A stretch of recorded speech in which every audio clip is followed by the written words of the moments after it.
السلام عليكم واهلا ومرحبا بكم متابعي قناتنا الاعزاء، متابعي قناه منوعات سمير جيمنج. موعد مباراه نادي الهلال السعودي ونادي الوداد البيضاوي المغربي في بطوله كاس العالم للانديه في الجوله الدور الثاني، وتقام المباراه على ملعب المجمع الرياضي الامير مولاي عبد الله. تنقل المباراة عبر قناة اس سي سبورت 1 اتش دي، حيث يعلق عليها المعلق الكبير فهد العتيبي، وايضا على قناة شاهد في اي بي، ويعلق ايضا عليها المعلق فهد العتيبي، والقناة المغربية الارضية ويعلق عليها هشام فرج.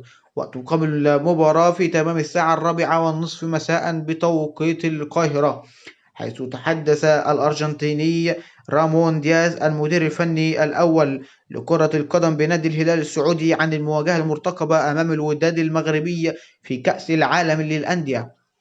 ويواجه الفريق الأول لكرة القدم بنادي الهلال نظيره الوداد في ربع نهائي كأس العالم للأندية غدا السبت الموافق 4 من شهر فبراير الجاري.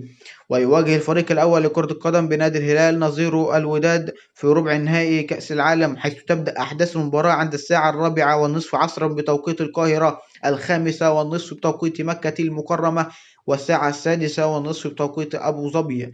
حيث صرح رامون دياز مدرب الهلال وأكد أيضا في تصريحاته من قبل أنه حريص على التدريبات الأخيرة للفريق التي تسبق مواجهة الوداد، حيث أن فريق الهلال معتاد على حضور الجماهير بغزارة 60,000 أو 70,000 أو حتى 80,000، كما أنه معتادا على اللعب تحت ضغط. وأوضح أن حضور الهلال المبكر للمغرب أثر إيجابيا على الفريق، حيث ساهم في تأقلم اللاعبين مع الأجواء أيضا تفاديا للإرهاق.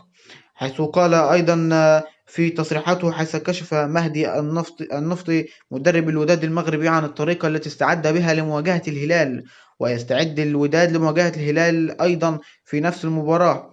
وقال النفطي في تصريحات أبرزتها صحيفة الشرق السعودية: تابعت الهلال بالفيديو وأدركت أنه يمتلك أسلحة قوية، وهدفنا هو التعامل معها بشكل إيجابي. مشاهدينا الكرام، كل التمنيات للفريقين بالفوز، يستحق الفريق الأفضل الفوز. إذا عجبكم هذا الفيديو لا تنسوا أن تدعمونا بالضغط على زر اللايك والاشتراك في القناة تشجيعا لنا لنستمر بنشر المزيد إن شاء الله. دمتم في أمان الله، والسلام عليكم ورحمة الله تعالى وبركاته.